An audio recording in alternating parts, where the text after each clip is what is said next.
Breakfast puppies? This podcast contains adult language and content and is meant for mature audiences. Listener discretion is advised. Ruh-roh, Raggy, you're listening to the Glitterbois, right?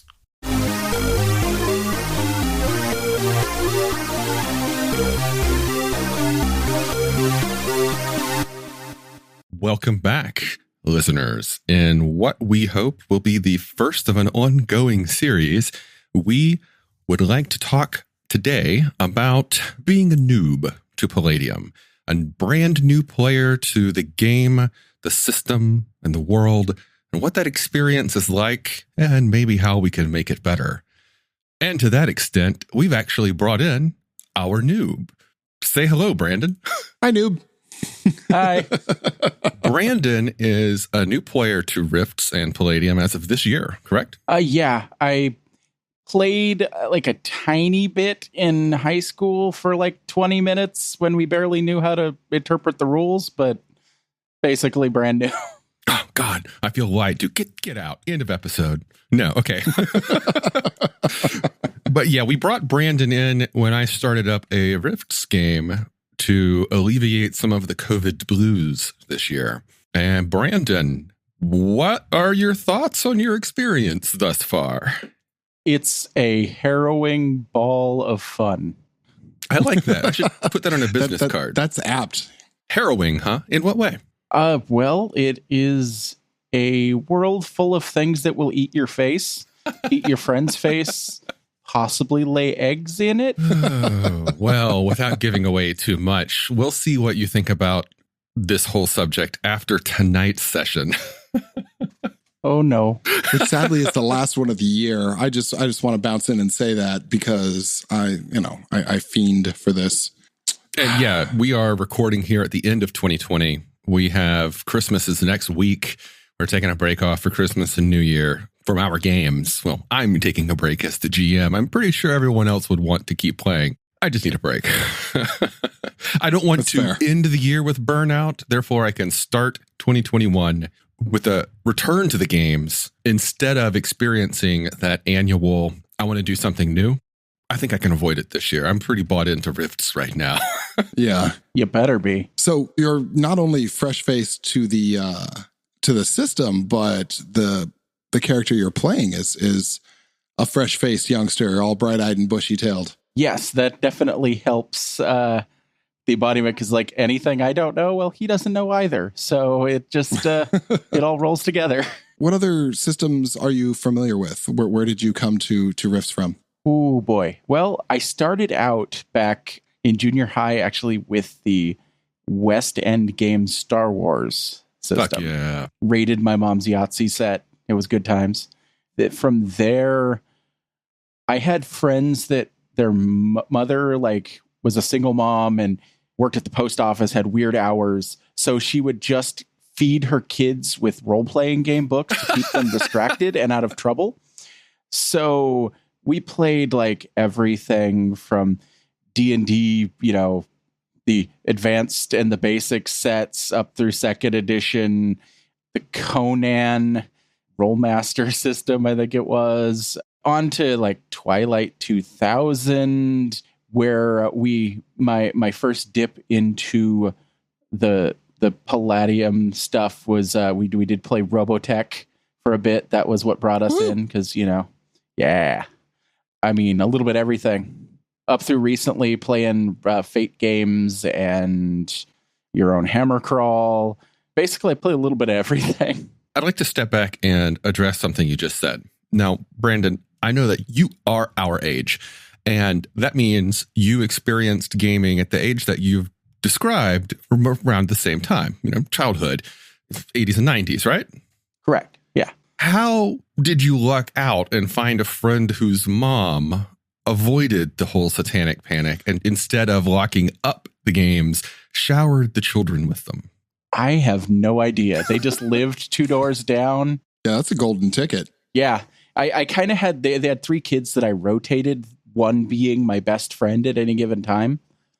And actually how I specifically started, we got in with the role playing in the Star Wars. was actually the launch of the Super Nintendo.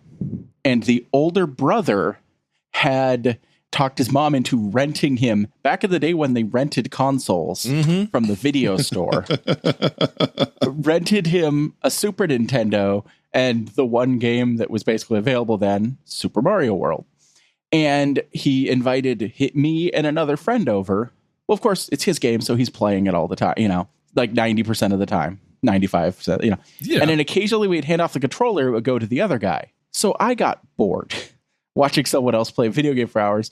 So I just wandered, and there's his younger brother rolling weird dice on a table by himself. And there's a book that has Darth Vader on the cover looking at me. And it's just like, what's that? And thus an addiction was born. You've played a lot of games since then. Like, I know in a conversation we had during our last play session, you made an offhand comment about, something about your ST. And I was like, I commented, I know what game you ultimately started with. You can usually tell what game someone started with by what they call the game master. So White Wolf, I'm assuming, was pretty big in your youth later. Yeah, I did get into it with that, the same fella that I started Star Wars with. We did get into the vampire stuff with there, did some tabletop with that. But then I had a few years in my 20s where I was kind of hard and heavy with White Wolf LARPing. Well, weren't we all? It's all right. You don't have to say it like that. I was there. Yeah. And so that's where I think those terms got driven into me, up to the point of like I was a storyteller for a little bit, like an assistant storyteller. I was basically the guy that came in to run the nuts and bolts when the storyteller's like, I don't want to do this. Go deal with this. So coming to Rifts now in the year 2020, playing the Palladium role-playing game system, which goes all the way back to the early 80s. What are your thoughts of comparison? It's an exceptionally rich world. Like, it's just got so much to it, to where you can run basically any sort of story you want in it. And obviously with the greater Palladium system, you literally can run any story you want in it. But also, you kind of need some hand-holding. This isn't a system that you could just pick up and read through the book and be like, oh, I know exactly how this works. It's dense and not necessarily the best described occasionally. Organization. That's fair. Questionable. The art is mind-blowing. Yeah. You're basically parroting quotes that we've already been talking about today when we recorded previous episodes. Perfect. Spot on. Yeah. Learning the system. I've said this on our previous podcast, Have Movies Will Game. I firmly believe that very few people have picked up a Palladium role-playing game and learned how to play it by reading the book. Now, there's probably people out there who have done this. I haven't met very many of them. I feel that instead, everyone has learned to play it from someone else, who in turn learned to play it from someone else, and so on, all the way back to Kevin Siembieda. It's like, it's a meme. The game itself is, it's Darmok and Jalad at Tanagra. It is learning how to RPG through campfire stories, which is kind of interesting given the campfire story analogy is often applied to role-playing games. Yeah. I think it's interesting that it doesn't have that kind of step A to step B to step C. It leaves a lot of room for you to insert yourself into it and your own style into it, which is, something I really like about it. How do you feel about ease of play? Like, what was your curve like as you came into the game? I think, because NPC is a pretty good teacher with that, and especially with his own personal kind of breakdown of some of the house rules, it was all relatively straightforward from the beginning. There are some nuances that take a little time to pick up, but on the nuts and bolts level, it's relatively, straightforward. I've played with systems where you roll D20s. I've played with systems where you roll percentile. This just does both randomly at different times. Yeah. Of course, we haven't had a lot of missile battles here, but... Oh, man. And we're not going to. The only missile this group is going to have is your character Abel. That's it. Yeah. Well, that and possibly an ICBM. We'll talk Probably about that one later. that Abel was strapped to. I do stuff. If you were to rate the Palladium role-playing system, let's say out of a score of 10, taking into account some of the things you mentioned, such as, breadth of the world, ease of play, whatever other conditions you'd like to weigh it against, where would you put it? Just in your general appreciation of the game, not as in a game to pick up, but just where you're at right now. Right now, I'm loving it. It's especially with the game I'm in. It's one of the ones I look forward to, think about during downtime. Yeah, me too. Go to the website and salivate over books. So, I mean, right now I would probably throw it a good solid 9.5.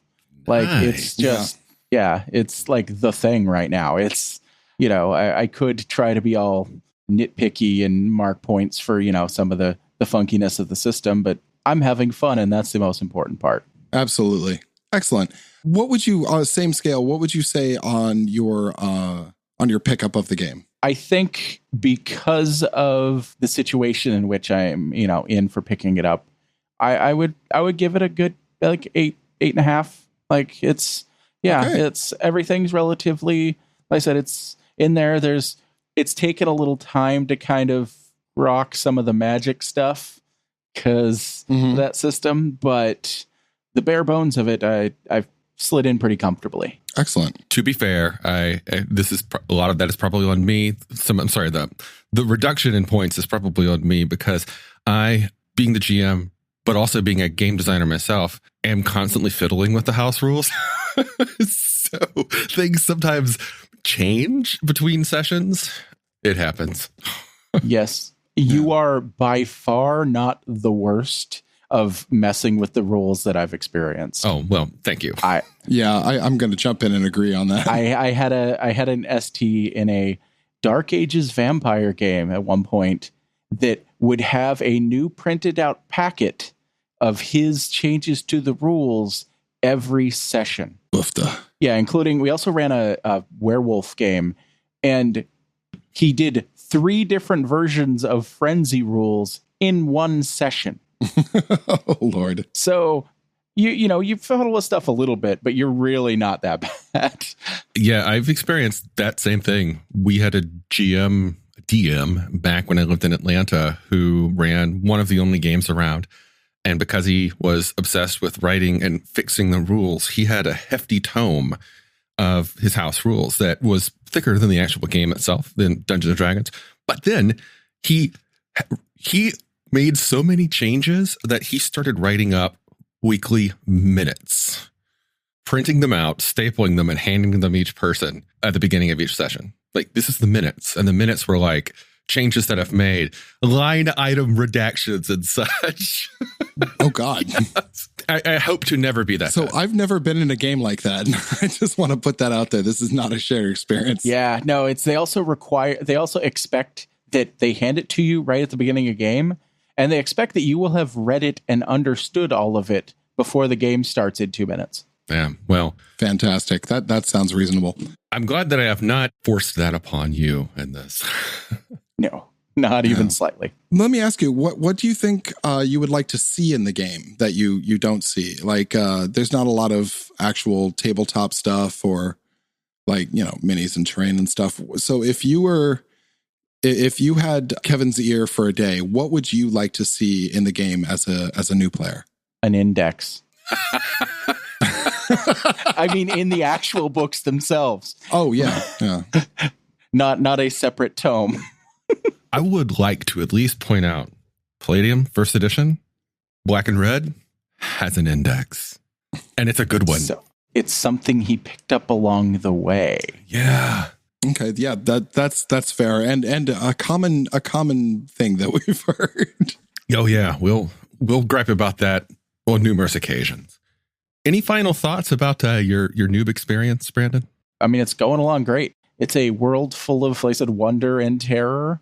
And I love acting by turns scared and by turns confident when I shouldn't be. And I can't wait to find out what Steve Buscemi has planned for me.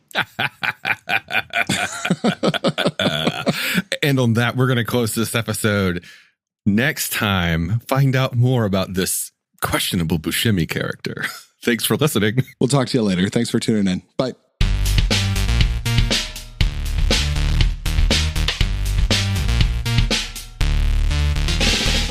You've been listening to The Glitterbois, a Palladium Books fan podcast. Glitterbois, Rifts, the Megaverse, and all other such topics are the property of Kevin Siembieda and Palladium Books. Please buy all their stuff and help keep them in print and making more games. You can order directly at palladiumbooks.com, and their entire catalog is available digitally at Drive-Thru RPG as well. Our opening music is 8-Bit Bass and Lead by Furby Guy from freesound.org. This closing music is Caravana by Philip Gross, available at freemusicarchive.org.